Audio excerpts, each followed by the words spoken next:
Allora, oggi presentiamo l'accordo con l'Italia dei Valori che entra nella lista civica. Abbiamo il segretario regionale del PD Roger De Menech, il segretario nazionale dell'IDV Ignazio Messina e Alessandra Moretti. Facciamo una breve introduzione con il segretario De Menech, poi spiegherà i termini dell'accordo il segretario nazionale dell'IDV, conclusioni di Alessandra Moretti e poi spazio alle domande. Chiedo come al solito ai colleghi di essere concisi, di prepararvi già le domande e di indicare anche la testata per cui lavorate. Grazie, cominciamo con Roger De Menech, segretario del PD regionale. Ordine, questo è un termine che io da montanaro mi piace utilizzare, nel senso che qui dall'altra parte c'è confusione, nella coalizione di centrosinistra, in Veneto in particolare, c'è questo, un partito ordinato, il Partito Democratico, che fa le cose per benino quando sceglie la candidata insieme agli amici dell'Italia dei Valori, che mette insieme una coalizione di centrosinistra forte, coesa e che basa la propria proposta politica sulla discontinuità, il coraggio del cambiamento rispetto a 20 anni di delusione del centrodestra, ma che lo fa in maniera trasparente sui fatti, sulle cose, parlando forse un po' meno alla pancia ma soprattutto alla testa, e siccome i veneti hanno testa è per quello che oggi abbiamo tante speranze rispetto al risultato finale.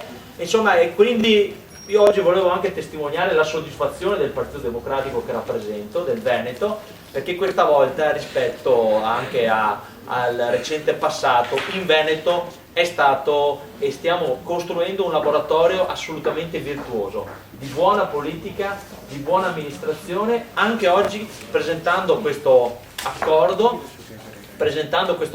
che avrà il punto di caduta dentro una civica degli amministratori molto importante per il nostro schieramento. Ecco, è un ulteriore passo in avanti e devo dire con orgoglio che stiamo facendo tutto per benino. E io credo, insomma, ho il piacere di frequentare il Veneto con Alessandra nei suoi tour elettorali e di ascolto in Veneto. I veneti iniziano a riconoscerci per quello che stiamo facendo e iniziano ad avere fiducia concretamente in un possibile cambiamento e quindi in un governo che cambia il passo, in un governo di centrosinistra che veramente dà una svolta a questa regione, che è credo il filo conduttore di tutto quello che stiamo dicendo in questi mesi. E è per questo che io chiudo ringraziando ovviamente la presenza del segretario nazionale, ma insomma anche chi poi nel territorio ha sempre lavorato, li vediamo qui in prima fila in tutti questi mesi, e ringraziando tutti quanti, Alessandra in primis, perché questo è un percorso che vede tanti attori protagonisti in un progetto di cambiamento vero per il Veneto, che credo che è quello che si aspettano soprattutto i veneti. Andiamo avanti così, adesso ci manca il pezzo finale del percorso, un mese e mezzo di campagna elettorale, sapendo poi, e chiudo, che qui stiamo mettendo delle fondamenta molto solide anche per il futuro, per il futuro, e quindi non abbiamo paura di prenderci questa responsabilità di cambiamento in Veneto, perché avendo lavorato bene in tutti questi mesi, in abbondante anticipo e con questa coerenza, non abbiamo nessun timore di dimostrare ai veneti con i fatti che rivolteremo come un calzino, come diciamo spesso, questa regione, semplicemente perché ne ha veramente bisogno, e dopodiché magari qualcuno farà un accenno a tutto quello che sta succedendo anche in queste ore in questa regione, che ormai io la definirei allo sbando completo, e quindi credo che ormai i veneti se ne siano resi conto. Quindi adesso grazie ancora per la presenza, per essere qui con noi, e soprattutto andiamo avanti perché abbiamo bisogno di tutti in questo ultimo mese e mezzo di lavoro. Grazie. Grazie. Segretario nazionale dell'IDV. Grazie. Ho ascoltato con piacere l'intervento del segretario regionale. Io credo che la differenza rispetto al resto sia che attorno ad Alessandra Moretti non c'è un comitato elettorale, un cartello elettorale, c'è un progetto di governo della regione, che è una cosa diversa da quello che stanno facendo dall'altra parte. Dall'altra parte c'è un regolamento di conti nel centrodestra, vedremo chi arriverà a una percentuale maggiore. Una cosa è certa, nessuno supererà Alessandra, per cui la vittoria sarà del progetto del centro-sinistra. Ed è un progetto che veramente, diceva prima il segretario, un laboratorio, perché purtroppo in molte regioni è accaduto così. Si continuano ad andare divisi, spaccati. Qui invece al contrario c'è un progetto di unità legata ad un programma di rilancio del territorio. E noi vogliamo essere concreti subito, senza dilungarci, anche perché se non siamo cartello elettorale o comitato elettorale dobbiamo parlare di cose concrete, i cittadini su questo devono verificare quello che stiamo facendo. Noi in questa legislatura Italia dei Valori con Nino Pittone e Gennaro Marotta è stata determinante su scelte importanti, scelte che hanno avuto come primo passaggio la questione morale, la legalità, l'eliminazione di quei privilegi che purtroppo in questa regione sono stati sotto gli occhi di tutti.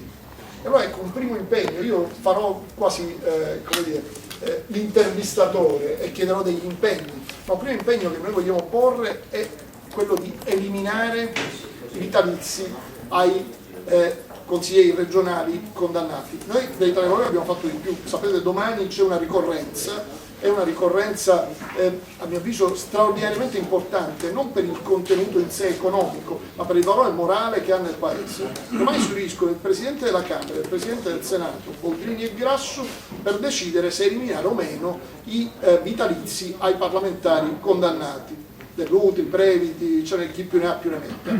Bene, è molto probabile, vi do un'indiscrezione, spero che venga smentita, che non se ne faccia nulla e che domani ci sarà un altro rinvio e scoprano che forse è meglio fare una legge. Noi dell'Italia dei Valori lo abbiamo già fatto, abbiamo depositato la settimana scorsa sia alla Camera che al Senato un disegno di legge che elimina conformemente alla nostra Costituzione, perché qualcuno ci gioca su questo. Io ho fatto anche il giudice alla Camera quando ero parlamentare, perché la Camera ha uno strumento che è il principio di autodichia, cioè si governa da solo anche la giustizia, questo i cittadini non lo sanno, per cui non si va a un tribunale ordinario. Qualcuno dice non si può eliminare, è assolutamente falso. Si può eliminare, la nostra Costituzione prevede solo che il parlamentare abbia un'indennità, ma non è scritto da nessuna parte nella Costituzione che il parlamentare abbia alla fine del mandato un vitalizio. E quindi così come la Camera è stata così solerte, si può anche criticare, a tirare fuori la legge Severino che prevede la decadenza addirittura da un incarico parlamentare, un incarico elettivo, non si capisce perché poi si perda così tanto tempo a eliminare il vitalizio. Cioè, come dire, tu non puoi fare più il parlamentare perché sei condannato, te ne vai a casa e questo lo decido, ma non posso decidere di toglierti il vitalizio visto che te ne sei andato a casa perché sei condannato. C'è il nostro disegno di legge, domani insisteremo su questo e io spero che alla Camera venga fuori. Prevede anche l'intervento sulle regioni il nostro disegno di legge, ma in ogni caso un primo impegno che credo vada chiesto a questa coalizione se deve rilanciare anche moralmente una cultura diversa del governo della regione sia quella di adottare subito questo strumento e anche quello del cumulo dei vitalizi, perché anche questa è una solenne schifezza, diciamo francamente, che poi io faccio un po' il consigliere regionale, un po' il deputato nazionale e alla fine sommo tutto e me ne vado con una mega pensione e non credo che sia possibile pensione vitalizio, perché non è nemmeno pensione. La seconda questione, sempre sul tema morale ma che interessa i cittadini. Noi chiediamo che questa coalizione di governo della Regione Veneto dica stop alle leggi marchette, perché quello che è accaduto è un'altra vergogna. E vi diciamo di più, Alessandro lo anticipiamo, perché noi saremo alleati leali, anzi di più, ma scomodi, perché su certi temi noi non ci tiriamo indietro e voglio dirvi, nel momento in cui ci sarà da scegliere se dare un contributo non a pioggia e non agli amici degli amici, ma un contributo alla festa, io ho un'azienda agricola in Sicilia e faccio anche pelucolino, però tra dare 100.000 euro all'associazione viticoltori di Bardolino e dare 100.000 euro a dei ragazzi che per essere curati, 24 ragazzi veneti che devono essere curati, ecco, noi Italia dei Valori ci batteremo al tuo fianco perché quei 100.000 euro vadano ai ragazzi da curare. Questo deve essere chiaro, è un'impostazione diversa. Ultima cosa, ultime due cose che aggiungo, ho concluso, la sanità. La sanità deve essere per tutti, se poi voglio ricorrere alla sanità privata pago e ci vado. Non devo ricorrere alla sanità privata o pagare quella pubblica perché quella pubblica non funziona. E allora le liste d'attesa non possono essere una discriminante sociale. Non posso aspettare molto se sono povero, se non ce la faccio e se sto bene vado avanti. La sanità è un diritto di tutti e su questo noi dobbiamo batterci. E l'ultima cosa, un interesse particolarissimo alle piccole e medie imprese. delle grandi imprese ci occupiamo a tutti i livelli. Se la Fiat ha un problema lo sanno in tutta Italia. Il problema è e qualcuno interviene. Il problema sono le piccole imprese. Il nostro paese è fatto da 4 milioni e 500 mila aziende, di cui 4 milioni e 2 da 0 a 9 dipendenti. Allora capite bene che significa. Noi dobbiamo puntare a quelle 4 milioni e 200 mila aziende da 0 a 9 dipendenti che sono il perno della nostra economia. Quelli che non se ne possono andare dal territorio, perché non ce la fanno a traslocarsi in Tunisia, in Marocco, in Romania, devono rimanere qui. E allora a quelle dobbiamo puntare. E ci chiedono 3 cose, e questo credo Alessandro bisogna puntare. Primo, sburocratizzare, è un costo enorme e insostenibile, non c'è in nessun paese d'Europa. Secondo, l'accesso al credito, perché non è possibile più che le banche ti ricevono solo quando c'hai i soldi, se non ce li hai e chiedi un'iniziativa da finanziare non ti fanno nemmeno entrare in portieria. E allora su questo tema la Regione si deve battere, garantendo con chi è azienda sana, ma garantendo però che la banca faccia anche il suo lavoro. E terzo, eliminare e abbassare le tasse. Noi abbiamo fatto una proposta di eliminazione dell'IRAP, credo che un segnale alle piccole imprese vada dato. Se non mettiamo in moto la macchina economica sana, noi non portiamo a casa nessun risultato. Ho apprezzato molto, e concludo, la scelta di Alessandro di fare una campagna elettorale tra la gente. Forse lo dico con un po' di tristezza da una parte, ma un grande orgoglio da ex sindaco. Quando da ragazzo ho fatto 29 anni il sindaco in una città di 50.000 abitanti, che era Sciacca, in provincia di Agrigento. E stare tra la gente e far politica. Oggi la gente si allontana dalla politica perché il politico se ne sta in televisione, fa lo spot, si mette su un cartellone, ma non ha più il contatto diretto. Perché? Perché il politico ha paura di confrontarsi col cittadino che ti pone dei bisogni, dei problemi e ai quali tu non puoi dare soluzioni. La scelta di Alessandra, e noi saremo al suo fianco, e questa campagna elettorale stiamo facendo tra la gente, vogliamo parlare con la gente, vogliamo ascoltare quali sono i problemi veri dei veneti, però poi con l'impegno di andare alle istituzioni e adottare le soluzioni. Questo è l'augurio. Io sono convinto che alla fine il Veneto saprà scegliere tra quello che è stato e quello che sarà. Grazie. Grazie segretario. Alessandro. Grazie, ringrazio anch'io il segretario nazionale, il segretario regionale ovviamente qui, e devo anche però salutare Nino Pipitone e Gennaro Marotta, che saranno candidati nella lista civica Veneto. Veneto Civico, quindi sarà questo il nome della lista di amministratori locali ed ex amministratori, che sarà una lista molto forte nell'ambito della coalizione, proprio perché appunto noi siamo orgogliosi di inserire anche nelle liste civiche tanti amministratori locali che hanno e sanno che cosa significa individuare i problemi e risolvere e trovare anche delle soluzioni. Quindi hanno una visione della politica molto pragmatica, molto concreta e anche molto semplice, molto diretta.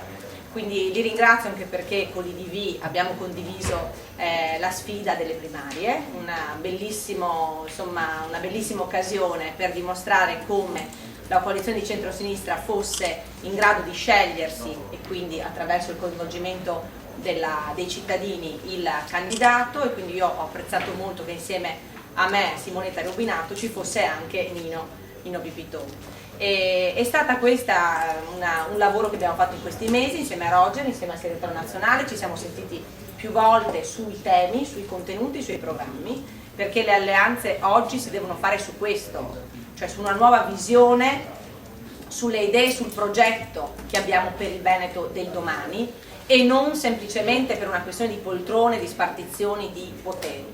Questa è la vecchia politica che francamente non ci appartiene, non ci vuole più appartenere, e noi per questo abbiamo fin da subito fatto delle scelte molto chiare, chiedendo per esempio, vi faccio un esempio, chiedendo che dopo 2 mandati non ci si potesse più ricandidare. Questo perché riteniamo che anche il rinnovamento del Consiglio regionale significa rinnovamento delle idee e dei contenuti e delle proposte, perché dopo un ventennio in cui governa il centrodestra dal punto di vista, e la Lega, come politici e come dirigenti anche regionali, c'è bisogno di un cambio, c'è bisogno di un rinnovamento radicale. Questo ovviamente è stato un primo segno importante, oltre a quello che chiedere ovviamente di candidarsi a persone non indagate e non condannate. Abbiamo letto stamattina sui giornali anche locali che il Veneto ha la maglia nera per quanto riguarda la corruzione, quindi è un tema questo pesantissimo che sta ovviamente e ha colpito pesantemente il Veneto, e la continuità Galan-Zaia deve essere spezzata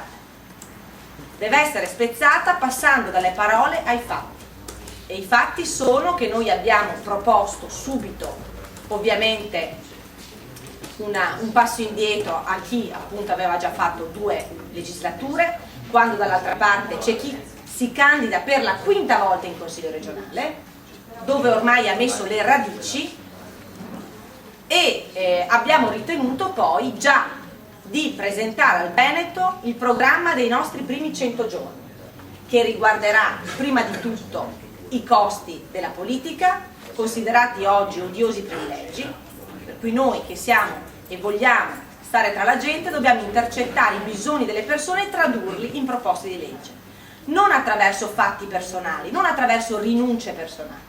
Anch'io ho fatto una rinuncia, che non è stata una rinuncia ma per me è stato un gesto doveroso, le dimissioni dal Parlamento europeo. Ma non basta, non bastano i gesti personali, è giusta una legge che valga per tutti, per il passato, per il presente e per il futuro, per tutti quelli che vorranno intraprendere la carriera di consigliere regionale. Anche qui io sono stata molto chiara stamattina, ringrazio i giornalisti che sono presenti anche oggi. Abbiamo presentato i tagli ai privilegi, indennità di base, indennità aggiuntiva, la fine definitiva del trattamento di fine rapporto, di cui nessuno ha mai ad oggi parlato, il ricalcolo del vitalizio secondo il sistema contributivo, come vale per tutti i cittadini evidentemente, e anche la fine dei rimborsi non documentati mensili, perché oggi lo scandalo vero è che 4.500 euro ti vengono dati e non ti viene chiesto di documentare nulla, e anche qui è una questione di serietà, di trasparenza, la trasparenza richiesta.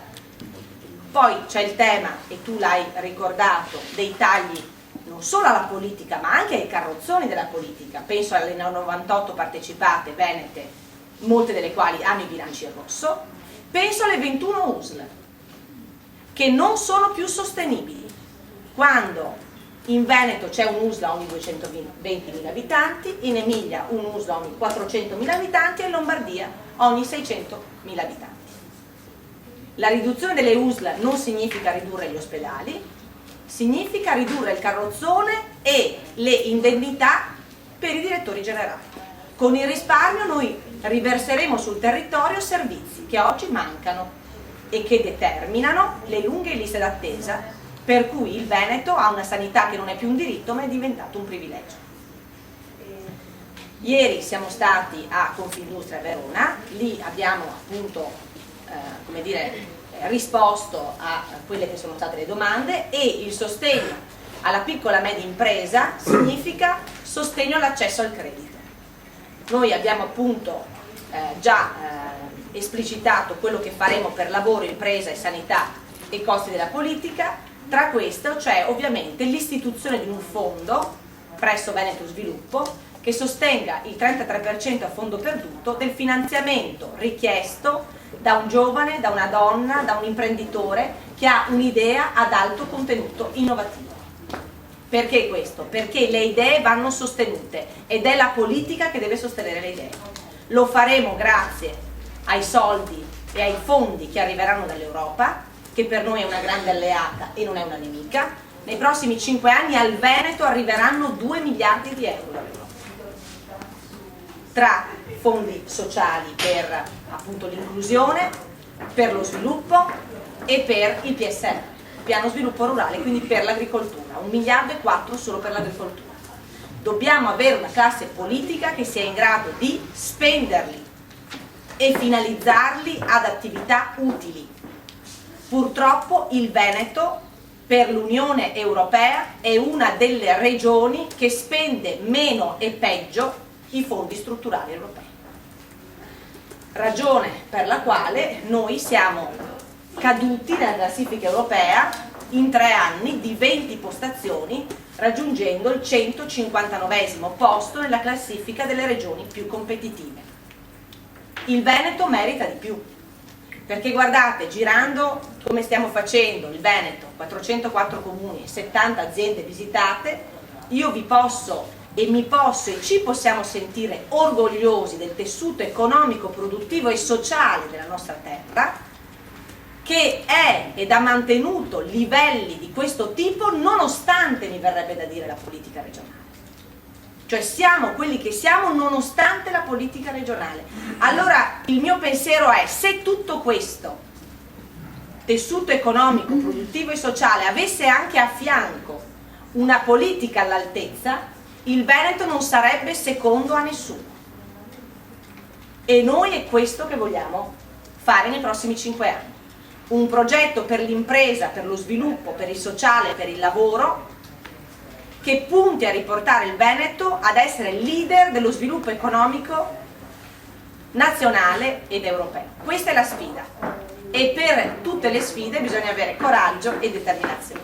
Quindi ringrazio molto sia Gennaro Marotto che Nino Pipitone, il segretario nazionale, per essere qui, perché dimostriamo di essere una squadra che è squadra perché vuole governare insieme nei prossimi 5 anni.